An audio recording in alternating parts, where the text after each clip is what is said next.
On Monday, June 17th, Cedar Fair announced that their merger with Six Flags that was announced last November will finally be complete on July 1st, 2024.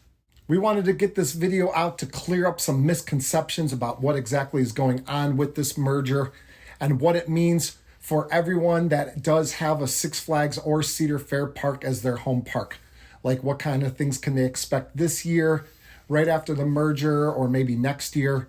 But mostly we just wanted to clarify the differences between things like mergers and acquisitions and what this entire thing is all about. I guess the first thing to go over is what is the difference between a merger and an acquisition. They have some similarities, they have some differences. So we're going to go into that right now. The main thing is that a merger, and this is being considered a merger of equals because they're both similar sized companies, both Six Flags and Cedar Fair. So I guess the main thing with a merger opposed to a buyout is the fact that both companies agree upon merging into one company because both have something to gain from the merger. We're going to get into what both these companies have to gain by this merger a little bit later in this video. But first, we're going to get into some details about this merger that have already been announced and that we know for sure of what's going on. Now, both Cedar Fair and Six Flags are merging, and they will take on the name Six Flags instead of Cedar Fair, or instead of combining and making a brand new company. Yeah, it will just be called Six Flags. There will be no more Cedar Fair. And the main reason for this isn't because Six Flags is the dominating company that's taking over and everything is going to be called Six Flags Cedar Point or anything like that. It is mainly just because Six Flags is the stronger name brand. People recognize Six Flags because all their parks are Six Flags Magic Mountain. Yes. Six Flags Discovery Kingdom, Six Flags Great Adventure, and so on. While Cedar Fair, just obviously Cedar Point, Kings Island, Carowinds, they don't involve Cedar Fair in it. Yeah, and it will not be Six Flags Dorney Park, Six Flags California's Great America, Six Flags Valley Fair. It will remain Valley Fair, Kings Island, Canada's Wonderland, all that. Yeah, so that's a main thing that has already been brought up by the companies, is that Cedar Fair parks will keep their names. They're not going to be branded with the Six Flags name like all the other Six Flags parks. And this brand new combined Six Flags company will be based in Charlotte, North Carolina.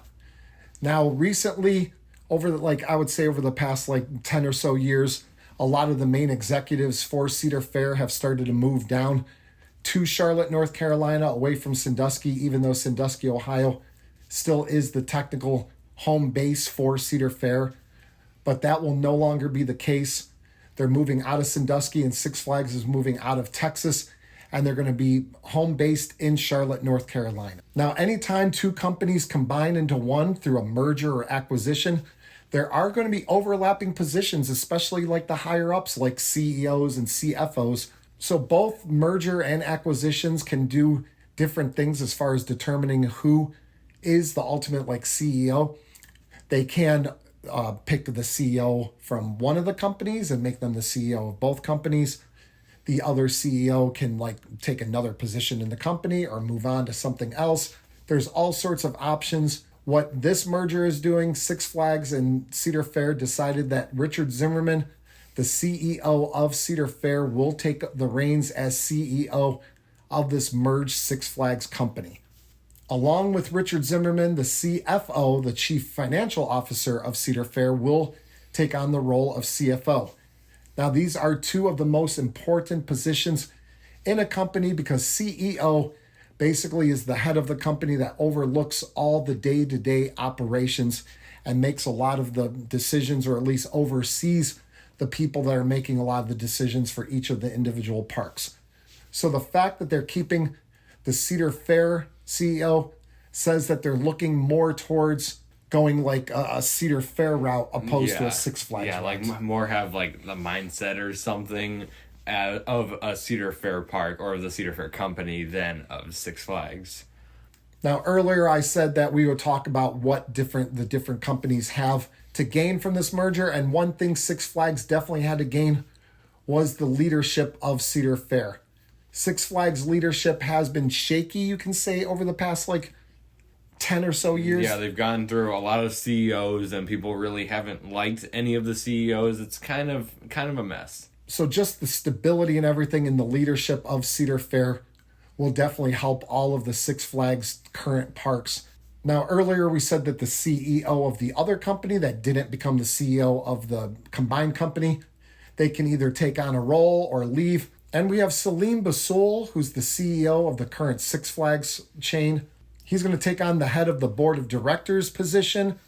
And the board of directors is definitely an important part of a company.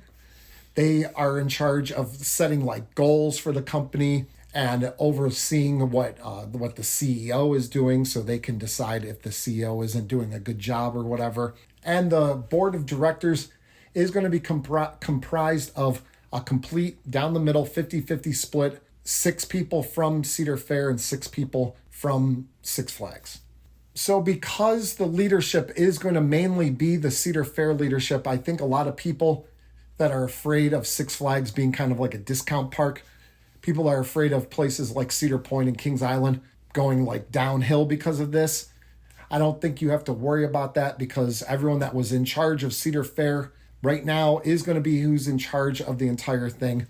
So you guys can kind of like calm down on that, because I don't really see that being an issue. Yeah. Now, once the two companies merge on July 1st, I can say that I don't think that you'll see any sort of change this season. We're already halfway through the 2024 season. There's really nothing that two huge companies like that can say like, okay, we're going to operationally change what we've done all season like already. If you have a Cedar Fair pass or a Six Flags pass, you're not just going to suddenly be able to get into the other company's parks just immediately. That'll probably come like next year or maybe the year after. I don't know. Yeah, but next not year will be this the year. soonest. Yeah, but not this year. And glad you brought up a pass that will work for all parks, because that is one thing people are wondering about. Now, obviously, both chains have a pass that gets you into all the parks that they own, so it would make sense that the combined company will do a similar pass, but maybe people are worried about like the price. Maybe the price will be too high, because you're going to go from like parks in the teens, like 11 parks and 16 parks or whatever it is, to nearly 30 parks that you can visit with this pass. Yeah. So it would make sense that maybe they're going to jack up the price a little bit. I wouldn't completely worry about that, because I think the cost increase will be rather like minuscule. But I also think that they're going to take into account that they don't want it to be an all or nothing. Well, now, yeah, because a lot of people that are getting these passes aren't roller coaster enthusiasts. Like, most of them aren't. And they're usually going to just their home park, or maybe like, or not just their home park, but only a few parks. They're not going to a bunch of parks. And only a small percentage of people are actually going to a bunch. So yeah, like you said, it won't be all or nothing. At least I would highly doubt that it would be. Yeah, I could really see them doing some sort of pass that they include a certain number of parks or something. Now, none of this is confirmed or anything like that. Obviously, they haven't brought up anything as far as passes go. But I would just think that instead of like jacking up the price and making it like, okay, you get like what Cedar Fair used to have, their platinum pass that got you in all their parks. So, okay, we're going to have our platinum pass that gets you in all the parks. And it's going to be this, like all 26 or 27 parks or whatever it's going to be, versus a pass that just gets you into just your home park. I can really see them trying to like do some sort of like middle ground or something like that. Yeah. And one thing we're going to address that was a concern for a lot of people is the whole monopoly thing. People are really concerned that Six Flags and Cedar Fair, both being so big, combining, that it will create a monopoly. Just talk a little bit about business and competition and stuff like that. So amusement parks aren't really in competition with one another. Now, it might seem like that because, okay, you have like different amusement parks and you both have roller coasters and rides and stuff like that. So it would make sense that they're in competition with one another. But the amount of people that go to parks and just go to like one park a year or something like that, and usually a park that's pretty close to them, they're not really in competition like Six Flags Great Adventure and Kings Island or something, or Carowinds. They're not in direct competition with one another. So the two companies combining doesn't really mean a whole lot. Like if you're talking about Knott's Berry Farm in LA, they're not looking at them at at competition as other parks. Maybe Magic Mountain and stuff because it's LA and there's like a concentration of parks going on there. But they're also in competition with sports teams. You have baseball teams. You have 2 baseball teams out there. Yeah, instead of going to Knott's Berry Farm, you could go to Angels game or a Dodgers game or like a Lakers game or something. Or you can do a number of things, obviously. They're in competition with PlayStation and Xbox. Like they're anything that you can use your entertainment dollars to do that instead of going to a park. That's what these parks are in competition with. So because people thought that there was like some big like monopoly issue, people thought maybe they're going to have to sell off a couple parks. And honestly, maybe they will once they merge and both the companies start looking at all the numbers. Maybe they will decide to sell a couple parks or something like that. I could definitely see like you have Great Adventure and Dorney and Six Flags America. So you have a little concentration over there. I can almost see them selling Dorney. I don't know. A lot of people were talking about Michigan's Adventure, I think, but they aren't going to do that because Michigan's Adventure definitely does make them a good amount of money. Yeah, Michigan's Adventure is a moneymaker for them. It's in an isolated area without a lot of other competition. It's in a smaller area. A lot of people go to Michigan's Adventure, so they're all locals. Yeah, mostly locals, but they're spending money and getting passes and stuff. So I highly doubt they're gonna sell Michigan's Adventure.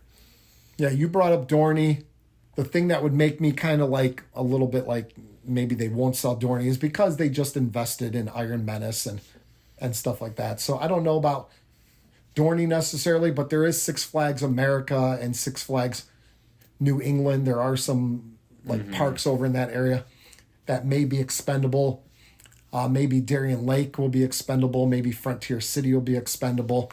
Have to wait and see. Or maybe no parks. Yeah. But as far as like what the government is obviously allowing this merger to go on, and they are not requiring the sale of any parks. So if anyone was wondering about competition, the government doesn't feel like it's such a monopoly and a takeaway of competition where they're going to make any of these 2 companies sell parks before the merger takes place. So I don't think we have to worry about the whole competition and monopoly thing. Ultimately, I think that we're going to see the parks stay similar to what you already see. Because Cedar Fair, and okay, here getting into why Cedar Fair we think is doing this, is mainly and what they said. They want to expand their horizon and get into different areas. Right now, Cedar Fair only has 1 park in a 365 day a year, and that's Knott's Berry Farm out in LA. Everything else they have up in like the Midwest and the North. And also Cedar Fair is only in the United States and Canada, and then you can expand, like Six Flags has a park in Mexico City, Six Flags Mexico. So you can expand on some more countries, and Six Flags Qiddiya, I don't know if that, I mean, that's a little bit different, so I don't know. Since they're just running the park. Yeah, so I don't know if you can kind of lump that in. Because Six Flags Qiddiya is going to be owned by a different company and just run by Six Flags. But yeah, they got, a new country, and so now they have 3 countries with parks. And it's really about diversifying the geographical area that Cedar Fair parks currently are in, which is a very limited part of the country. So now they're going to have, combining with Six Flags, they're going to have down in Texas. And Texas, a bunch in, quite a few more in California. So more warm climate places. So whenever December and January hits, they're going to have more revenue coming in instead of just having Knott's Berry Farm be the revenue. And like whenever parks like King's Dominion and Carowinds do their Winterfest, the little bit of money they make from that. So now they're going to have more just year-round options and stuff like that. So that's the main reason why Cedar Fair is doing this merger. One of the things I do think will change amongst all the parks once they finally do merge, and again, not in 2024, this will be 2025, I think they'll go more uniform with things like Fast Lane versus Flash Pass. They're definitely going to want to have like a cohesive, like just one thing, like one name and one thing that they use for both parks. Now you guys can argue amongst yourselves in the comment section. Which one, Fast Lane or Flash Pass? Which should they all get? I mean, personally, like, I mean, which one would you have? I know I have. I mean, which one. I would probably say Fastlane. It's more simple. Like Six Flags is Flash Pass is a little bit complicated, a lot more complicated than the Fastlane. So I would say Fastlane. Yeah, that's definitely what I would go for. And because Cedar Fair leadership is taking over, I assume that they're going to go with Fastlane. Now, that hasn't been announced, so that could be completely wrong.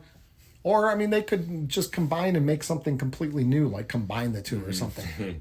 But I don't see them doing anything like that. They already have their Fastlane system set up, so I think it would be really easy just to put Fastlane across every park, including Six Flags parks. And now will Cedar Fair parks be getting like more 40 free spins themed to Joker or anything like that? Like, will there be more DC stuff at Cedar Fair parks and more like Snoopy stuff at Six Flags parks? Okay, now the intellectual property, that's one thing that we can talk about. The intellectual property that is owned by Cedar Fair and Six Flags will be owned by both companies, will be owned by the combined company now. So there's definitely a possibility of some Cedar Fair parks getting some DC stuff. Which would be very weird, like walking into like King's Dominion or like Knott's Berry Farm and seeing a Justice League ride or something DC would be definitely strange. Now, you brought up Justice League ride. Now, that is really the only thing, because I really like those rides, even though I know that some of them haven't like been kept up with maintenance and stuff like that. So I know they've gone downhill, but they're a lot of fun. They're rides that no Six Flags, they're rare at Six Flags and Cedar Fair parks. Like, they really don't have anything like those.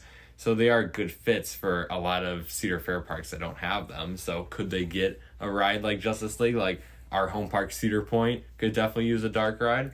Yeah, they could. And that's one of the first things I said whenever the merger was announced. I was like, I would love to see a Justice League ride at Cedar Point. But as far as like themed areas, like what Six Flags parks do, when you start seeing like all like the DC universe or whatever they do, or DC. Yeah, just the DC areas in Six Flags parks. I don't really see Cedar Fair parks going and revamping any of their areas and doing stuff like that. There's no point. Like they're not going to build a Batman clone at a Cedar Fair park. So I think ultimately what we're saying is that both chains are going to kind of exist together as one company, but I think they're going to stay a lot, like as far as like aesthetically what you see when you enter the park. I think a lot of that is going to stay the same. Yeah, like Cedar Fair parks, because Cedar Fair parks and Six Flags parks have like different feels to them, and I think they'll continue to have different feels to them, and I think they'll continue to be different, and you won't see them all just like lump into each other. Yeah, the whole combined uniform parks amongst all Six Flags and Cedar Fair parks, don't really see that happening.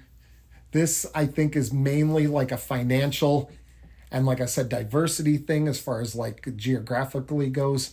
So I don't really see day-to-day things changing a whole lot, except for things like Fastlane, and then like your food options, your daily food passes or whatever. Like drink plan or meal plans. Meal plans and stuff like that. So they'll go more towards the Cedar Fair. So Six Flags parks will probably see like whatever like Cedar Fair calls it and stuff like that. So I mean, just things like that. But ultimately, it's gonna be little things. You're not gonna notice that much. Yeah. It's really gonna be like, technically, it is still all one company, but you can't fully tell. Now, the one thing that I could see happening is maybe a Six Flags park, once it's ready for a new ride or something like that, what Cedar Fair has been doing, what they really have enjoyed, like retheming entire areas whenever they build a new roller coaster. So I could maybe see them putting their footprint on Six Flags parks in the future, but that's nothing that's going to happen anytime like right now, because anything over the next couple of years that Six Flags is getting has already been decided and probably already paid for. And same with Cedar Fair too. Yeah, so I think people are worrying about this and assuming that the merger is going to lead. I see a lot of people here in this area. We had Geauga Lake. I'll get a little bit into that. People are concerned that it's going to be a Geauga Lake type thing. Geauga Lake was just a local park that was here since like the 1800s in like the Northeast Ohio area. They were bought out by Six Flags. Well, they were owned by Premier Parks, and then Premier Parks bought Six Flags. So Geauga Lake became a Six Flags park. Six Flags built it up, built like in like just a couple years, they built like 5 or 6 roller coasters. Built way too much, and it didn't work out. Not at all. The attendance dipped down to like, I think the last year that Six Flags owned it, it dipped down to like 700,000 people attended the park that day. So Cedar Fair ended up buying the park, kept it open for like a year or two, or I can't remember how long. They kept it open and then ended up shutting it down. So people like just in this area at least see like, okay, Cedar Point is being bought by Six Flags and that's going to turn into Geauga Lake and Cedar Point's going to be closed down in a couple of years. No. Nothing like that is going to happen. This is a completely different situation. If you're watching this video from outside this area, then you probably have no idea what that is, or maybe you just kind of like heard about it or whatever. But no need to worry about any of this. This is just two companies that were both, let's be honest, financially strapped because of the pandemic and a few years of them not getting the attendance that they wanted. So these are two large companies combining. And hopefully it works out for both of them, and we see Cedar Fair Parks and Six Flags Parks make more money and put in bigger investments and big new roller coasters and all that. And that's what it's all about for us. So hopefully this all turns out to be great for everyone involved. But hopefully that settles some of the issues maybe you had and answers some questions that you guys might have had about this merger going on that will be closed just a couple weeks or just not too far from when we're filming this video. So thank you for watching this video. If you enjoyed it, please give it a thumbs up. Go down and comment. Those two things alone help with the YouTube algorithm and pushes this video and this channel out to as many people as possible. And if you're not already a subscriber, go down, subscribe. If you enjoy roller coaster content, vlogs, stuff like that, we do at least a couple of videos a week. So definitely subscribe, check us out. And we also want to remind you that we do have a channel membership page. You can go down in the description. There's a link and you could, talking too fast. You can go down and join one of 2 tiers and it gets you things like exclusive videos, shout outs like what you see right here, pictures on our community page, stuff like that. And it helps us out a ton, helps us keep taking the trips that we take and keep putting out all these videos for you guys. So thank you so much to all our channel members. So that is it for this Six Flags Cedar Fair merger video. Hope you enjoyed it. We'll see you guys next time right here on Beach Cliff Studios.